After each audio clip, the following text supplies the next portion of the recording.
Okay, hello students. आज के lecture में हम देखते हैं कुछ थ्योरम्स।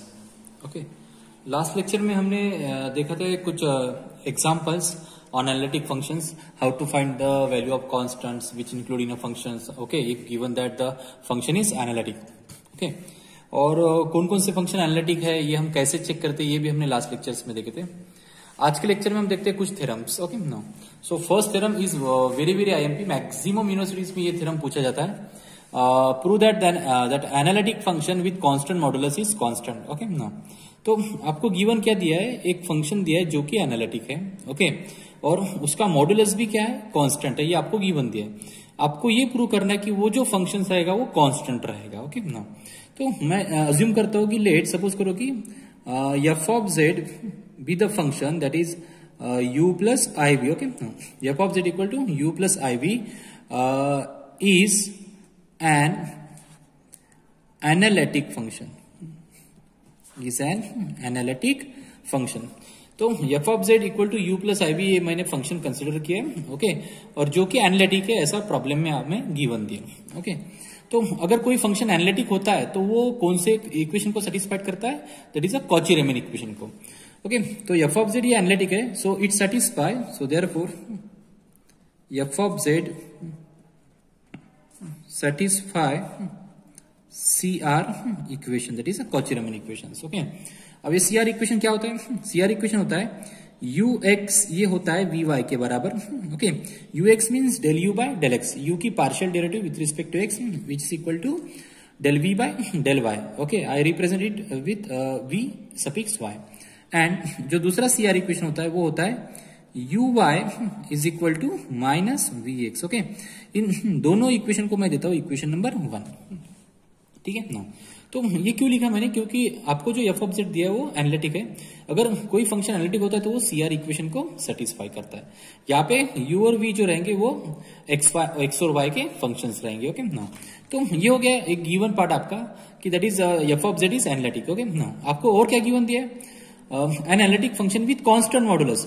ये जो फंक्शन है एनालिटिक फंक्शन, इसका जो मॉडुलस है वो कांस्टेंट है। ओके ना, also mod of F of Z. Okay ना, ये जो एफ ऑफ जेड है इसका मॉडुलस लूंगा मैं। ओके ना, तो mod of F of Z कितना होता है, modulus of F of Z होता है real part square plus imaginary part square under root के अंदर, तो मतलब ये U square plus we square. Okay no, it is a modulus of F of Z. और आपको बोला है कि modulus of F of Z क्या है, कांस्टेंट है, तो मैं इसको के नाम देता हूं। ओके, के से that is it is constant. Okay no, constant है। ओके नो, तो मैं दोनों तरफ स्क्वेयरिंग करता हूं, so it becomes U square plus V square equal to K square. Okay no, इसको दूंगा मैं इक्वेशन नंबर 2। ओके नो, तो ये इक्वेशन मुझे मिलता है। तो आपको जो गिवन पार्ट्स दिए थे उस गिवन पार्ट से मैंने ये लिखा है कि that is F of Z is analytic function. Okay, it means it satisfied the C R equation. Also, mod of f of z, that is a modulus of f of z is constant. So I take modulus of f of z equal to under root u square plus v square equal to k, that is constant. And squaring both the side, we get u square plus v square equal to k square. Okay, now अब मुझे जो prove करना है, okay मुझे जो prove करना है वो है कि आपका जो फंक्शन है, okay that is F of Z, वो क्या है, वो कांस्टेंट है, ये मुझे प्रूव करना है। ओके, तो इसको मैं कैसे लिखूंगा जरा ध्यान देना, ध्यान दो। आपको जो फंक्शन आपने लिया है F of Z equal to you plus I we. Okay ना, तो आपने जो फंक्शन लिया है, आपने फंक्शन लिया है F of Z equal to you plus I we. Okay ना, तो एफ ऑफ जेड ये एनालिटिक है, इससे हमने सी आर इक्वेशन लिखा। ओके, बाद में एफ ऑफ जेड का मॉडुलस ये कांस्टेंट है। ओके, तो एफ ऑफ जेड का अगर मॉडुलस कांस्टेंट है तो मैंने ये इक्वेशन लिखा, इक्वेशन नंबर 2। तो आपको प्रूव क्या करना है कि एक ऐसा फंक्शन एफ ऑफ जेड जो एनालिटिक है, ओके, और उसका मॉडुलस जो है वो कांस्टेंट है, तो वो फंक्शन भी क्या होता है एफ ऑफ जेड, ये कांस्टेंट होता है, ये हमें प्रूव करना है। ओके ना, तो आपको प्रूव क्या करना है, आपको प्रूव करना है कि एफ ऑफ जेड जो फंक्शन होगा, F of Z equal to you plus I we, ये कांस्टेंट है, ये आपको प्रूव करना है। ठीक है ना। तो अगर एफ ऑफ जेड को कांस्टेंट प्रूव करना है तो F of Z consist into two part, that is real part and imaginary part. तो आपको क्या करना पड़ेगा, real part that is you को भी कांस्टेंट प्रूव करना पड़ेगा और वी को भी कांस्टेंट प्रूव करना पड़ेगा। ओके ना। अगर यू और वी दोनों कांस्टेंट होते हैं तो ये जो एफ ऑफ जेड है ये भी क्या हो जाएगा, कांस्टेंट हो जाएगा। ओके ना। तो हम कैसे प्रूव करेंगे यू और वी कांस्टेंट है, हम क्या करेंगे, यू की partial derivative with respect to X या फिर यू की partial derivative with respect to Y. Okay ना। दोनों में से किसी एक को हम जीरो शो करेंगे। ओके ना। एक तो यू एक्स को जीरो शो करेंगे, नहीं तो फिर यू वाई को जीरो शो करेंगे। क्यों? क्योंकि कोई भी कांस्टेंट फंक्शन की डेरिवेटिव क्या आती है, जीरो आती है। ओके ना। तो यू एक्स मतलब del you by del x की वैल्यू जीरो लाएंगे, नहीं तो फिर del you by del Y की जीरो लाएंगे। ओके। तो अगर यू की डेरिवेटिव की वैल्यू जीरो आ गई तो मैं इसको इंटीग्रेट करके यू इज अ कांस्टेंट बोल सकता हूं। ओके ना। क्योंकि कांस्टेंट की ही डेरिवेटिव जीरो होती है। क्लियर है ना। अगर सिमिलरली अगर मुझे v को कांस्टेंट प्रूव करना है तो v की derivative partially with respect to x या फिर v की derivative partially with respect to y, दोनों में से किसी एक को मैं जीरो शो करूंगा। ओके ना। अगर देखो ना, कांस्टेंट फंक्शन की डेरिवेटिव कांस्टेंट होती है तो मतलब vx को जीरो शो करो या फिर vy को जीरो शो करो, इस दोनों का मतलब एक ही है। तो मुझे v क्या मिलेगा, v मिलेगा कांस्टेंट। ओके। अगर इनको इंटीग्रेट करता हूं तो v मुझे मिलेगा कांस्टेंट। तो u को कांस्टेंट शो करना है या फिर v को कांस्टेंट शो करना है तो उसकी derivative with respect to x या फिर with respect to y zero show करेंगे। ओके ना। तो ये रहेगी प्रोसेस। तो आपको क्या गिवन दिया है, एफ ऑफ जेड एनालिटिक है, सीआर इक्वेशन लिखा, modulus of F of Z constant है, तो इक्वेशन नंबर 2 लिखा। अब मैं क्या करूंगा, इक्वेशन नंबर 2 को डिफरेंशिएट करूंगा, डिफरेंशिएट टू ओके ना partially with respect to x है। ओके ना। तो u स्क्वायर की डेरिवेटिव होगी 2u। ओके ना। और u की with respect to x u x plus v square की 2v और v की with respect to x v x। k तो कांस्टेंट है, k की डेरिवेटिव जीरो। ओके। 2 से डिवाइड करता हूं तो यहाँ पे u into u x plus यहाँ पे v into v x. Okay ना इक्वल टू जीरो। अब देखो आपको u और v को कांस्टेंट शो करना है, मतलब उसके डेरिवेटिव को जीरो शो करना है। ओके ना। तो ये प्रॉब्लम एक तो ux में लाओ, मतलब u के डेरिवेटिव में लाओ, नहीं तो v के डेरिवेटिव में लाओ। यहाँ पे मिक्स नहीं चलेगा, यहाँ पे u की डेरिवेटिव में प्रॉब्लम है ux है और v के डेरिवेटिव में भी प्रॉब्लम है vx है। तो मैं क्या करूंगा, vx को u के डेरिवेटिव में कन्वर्ट करूंगा। तो मैं इसके लिए यूज करूंगा equation number 1। So equation number 1 क्या है आपका, vx की वैल्यू किसके बराबर होगी, माइनस uy के बराबर। तो vx का कन्वर्शन डेरिवेटिव ऑफ u में हो जाएगा। ओके ना। तो यहां पे मैं लिखूंगा u into u x minus okay यहाँ पे v into u y equal to zero. कैसे लिखा मैंने, vx की वैल्यू माइनस यू वाई लिखी। ठीक है, vx की वैल्यू मैंने माइनस यू वाई लिखी, यहां पे देता हूं इक्वेशन नंबर 1 से। ओके ना। तो ये मिलता है मुझे एक इक्वेशन, इसको देंगे हम इक्वेशन नंबर 3। ओके ना। अब जैसे आपने डिफरेंशिएट 2 किया partially with respect to x, वैसे ही आप डिफरेंशिएट 2 कर लीजिए partially with respect to y। Differentiate 2 partially with respect to y से। ओके ना। तो क्या होगा, यहां पे u स्क्वायर की derivative twice u into u y plus v square की twice v into v y, k की डेरिवेटिव जीरो। 2 से डिवाइड करता हूं u into u y plus v into v y equal to zero. Okay ना। अगर आपने first equation मतलब equation number 3 जो है वो u के डेरिवेटिव के फॉर्म में है तो इसको भी हम u के डेरिवेटिव के फॉर्म में लेंगे। यहाँ पे u y है, अब v y को लिखूंगा u के फॉर्म में, तो v y की जो वैल्यू है वो u x है फ्रॉम CR इक्वेशन। सो यहाँ पे u into u y plus v into यहाँ पे v y की वैल्यू u x है इक्वल टू जीरो। कहां से लिखा आपने, सिंस इक्वेशन नंबर 1 से। ओके ना। तो पहले u x की टर्म लिखूंगा v into u x plus u into u y equal to zero, इसको दूंगा मैं इक्वेशन नंबर 4। ओके ना। तो मेरे पास दो साइमल्टेनियस इक्वेशन है, अब दोनों साइमल्टेनियस को मैं सॉल्व करूंगा। ओके ना। अब सॉल्व कैसे करूंगा, देखो यहां पे एक इक्वेशन में, इक्वेशन नंबर 3 में यू वाई की साइन निगेटिव है और 4 में यू वाई की साइन पॉजिटिव है। तो मैं इन दोनों को कैंसिल करने की कोशिश करूंगा, लेकिन दोनों के कोएफिशिएंट सेम होने चाहिए। तो यहाँ पे यू वाई का कोएफिशिएंट v है, यहाँ पे यू वाई का कोएफिशिएंट u है, सेम नहीं है।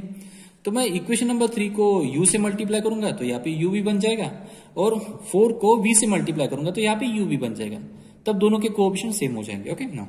तो मैं क्या करूंगा, यहाँ पे इक्वेशन नंबर 3 को मल्टीप्लाई करता हूं u से और इक्वेशन नंबर 4 को मल्टीप्लाई करता हूं v से और दोनों का एडिशन कर लेता हूं। ओके ना, तो इसको u से मल्टीप्लाई करूंगा तो u square into u x minus u into v into u y equal to 0।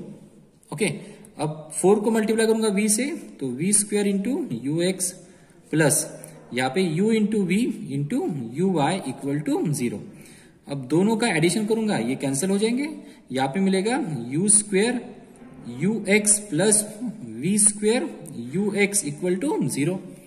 ठीक है ना, अब यहाँ पे यू एक्स कॉमन निकल जाएगा, यू एक्स को कॉमन निकाल लेता हूं, यहाँ पे u square plus we square equal to 0। अब दो फंक्शन का मल्टीप्लीकेशन 0 है तो दोनों में से कोई एक 0 होगा, दोनों के दोनों 0 नहीं होगी, ध्यान में रखना। ओके ना, तो 0 कौन होगा, यू एक्स की वैल्यू 0 होगी। ओके ना, रीजन देना कि u square plus we square की वैल्यू 0 नहीं हो सकती। क्यों नहीं हो सकती? ओके ना, क्योंकि u square plus we square की वैल्यू हमारे पास के स्क्वायर है। जरा देखो इक्वेशन नंबर 2, ये कांस्टेंट है, इसके वैल्यू 0 हो सकती है क्या? नहीं। तो कौन 0 होगा, यू एक्स की वैल्यू 0 होगी। ओके ना, तो इसका मतलब आपको मिला del you by del x. Okay ना, इसका मतलब आपको मिला del you by del x equal to 0। So it implies that u की partial derivative with respect to x 0 है, तो इसका मतलब ये है कि यू क्या है, कांस्टेंट है।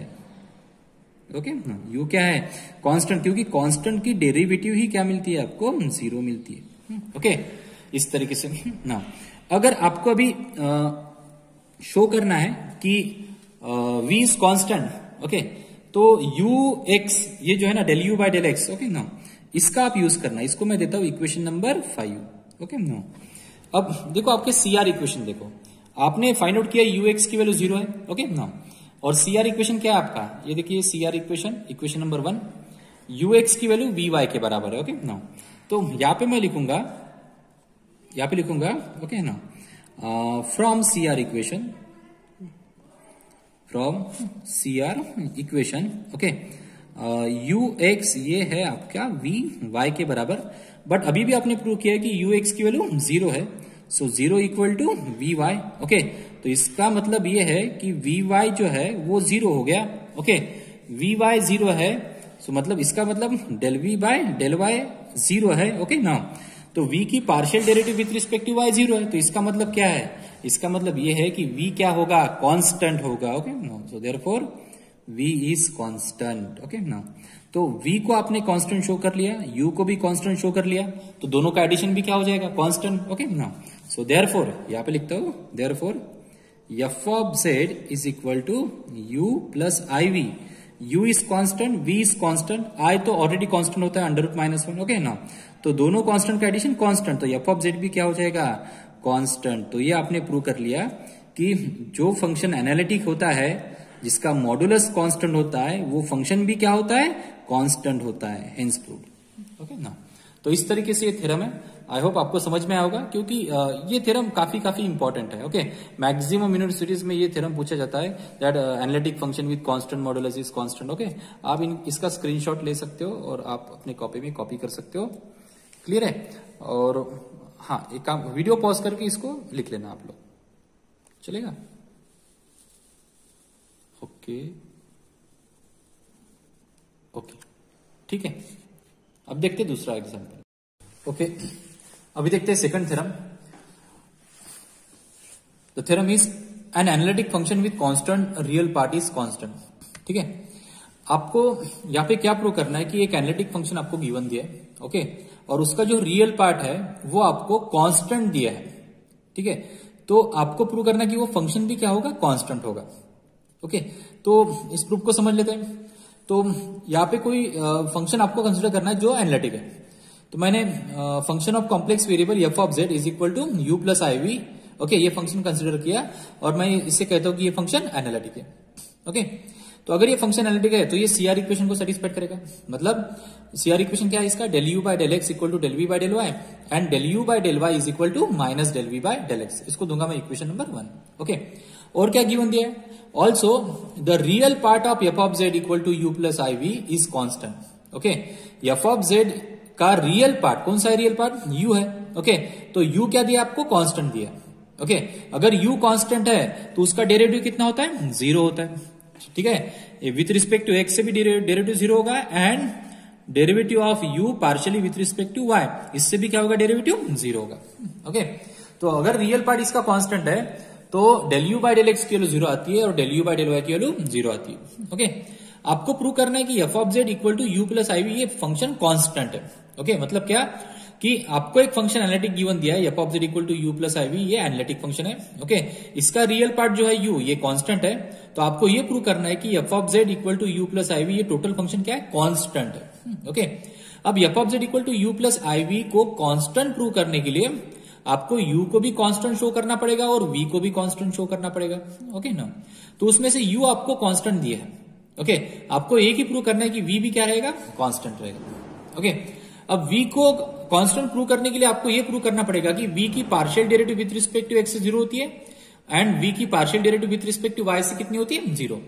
तो अगर आपने v की partial derivative with respect to x and y zero prove कर लिया तो वो फंक्शन क्या हो जाएगा, कांस्टेंट हो जाएगा। ओके ना, तो आपको गिवन दिया u कांस्टेंट, तो उसकी पार्शियल डेरिवेटिव कांस्टेंट होती है, इसको देता हूं मैं इक्वेशन नंबर 2। ओके, आपको derivative of v with respect to x and y zero show करना है, तो derivative of v with respect to x and y कहां पे है, CR इक्वेशन में। ओके ना, तो ये फर्स्ट डेरिवेटिव देखो मैं, ओके, फ्रॉम इक्वेशन नंबर 1 ऐसे लिखता हूं, इक्वेशन नंबर 1 से लिखता हूं del v by del y। Okay ना, ये जो है ये del u by del x के बराबर है।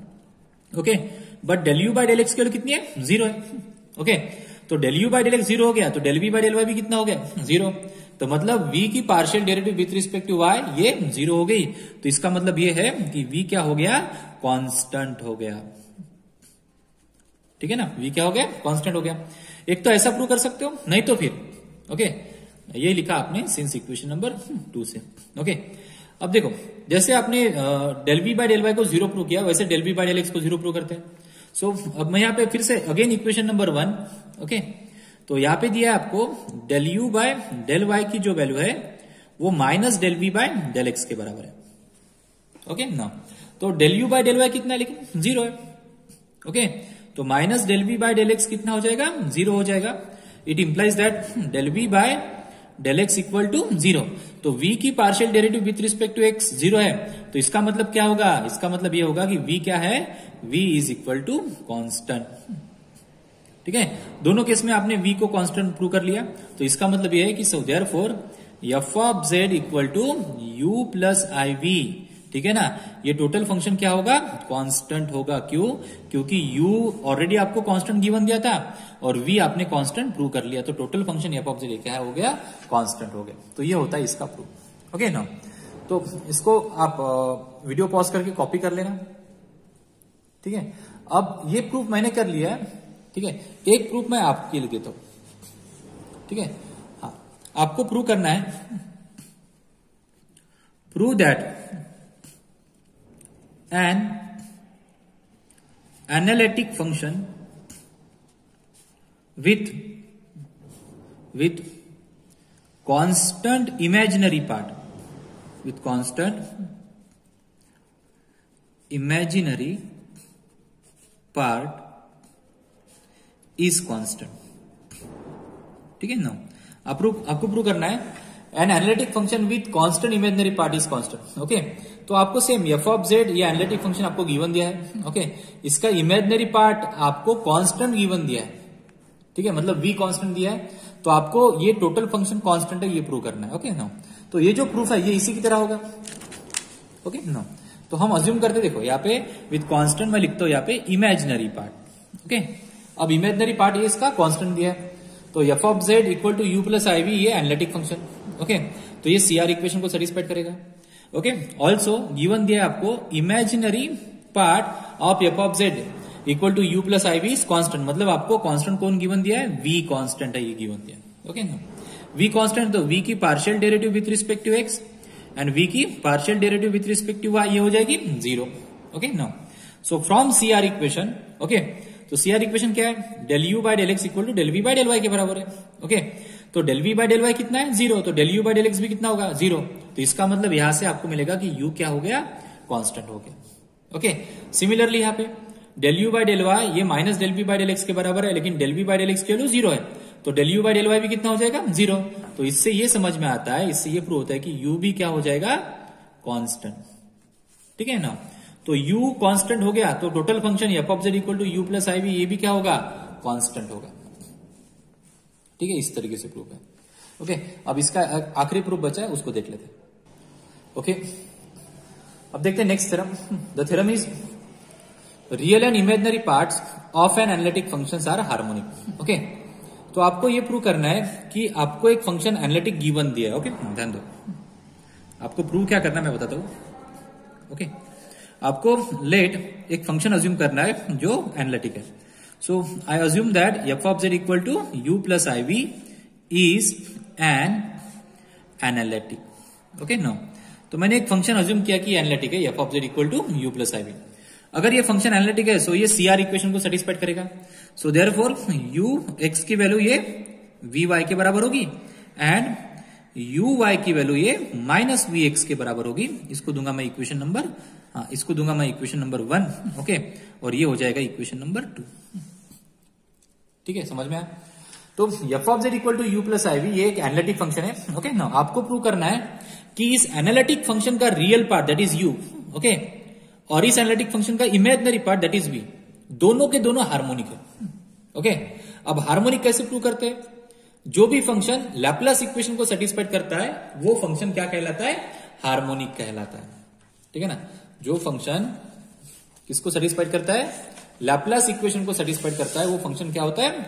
हार्मोनिक होता है। ओके ना, तो अब लैप्लास इक्वेशन क्या होगा? ओके ना, लैप्लास इक्वेशन क्या होता है? सपोज करो कि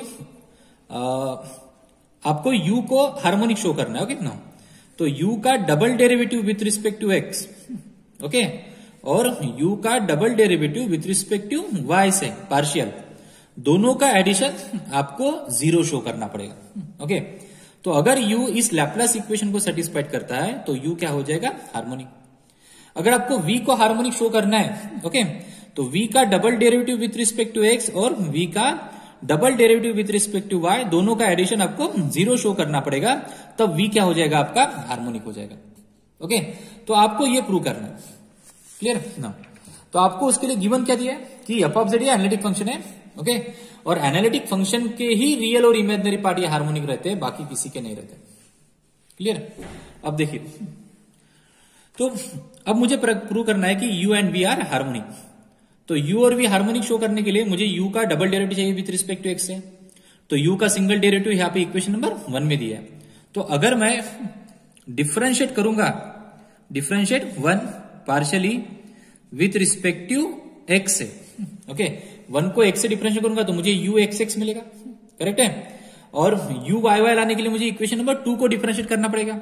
यहां पे लिखता हूं and differentiate 2 partially with respect to y। Okay, 1 को डिफरेंशिएट करके मुझे u x मिलेगा, ठीक है, और 2 को डिफरेंशिएट करके मुझे u y मिलेगा, और फिर मैं दोनों को ऐड करूंगा। ओके ना, तो 1 को डिफरेंशिएट करता हूं, इक्वेशन नंबर 1 इंप्लाइज, ओके ना, 1 को x से डिफरेंशिएट करता हूं तो u x की डेरिवेटिव होगी u x इक्वल टू, और v y की होगी v x y, ध्यान रखना। ओके ना, v एक कांस्टेंट नहीं है, v x और y दोनों का फंक्शन है।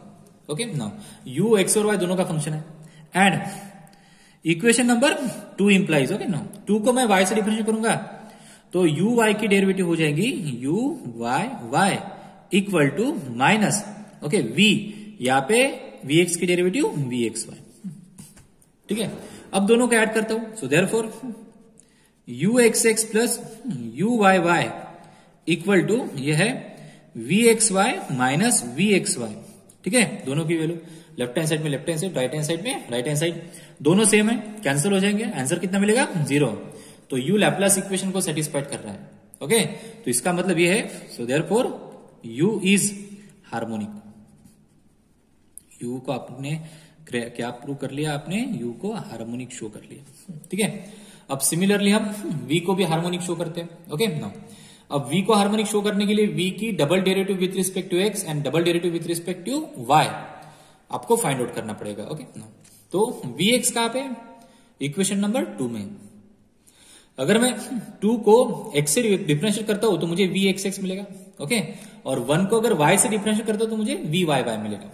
तो यहां पे मैं लिखूंगा differentiate one partially with respective y, okay no, and differentiate two partially with respective x, ठीक है ना।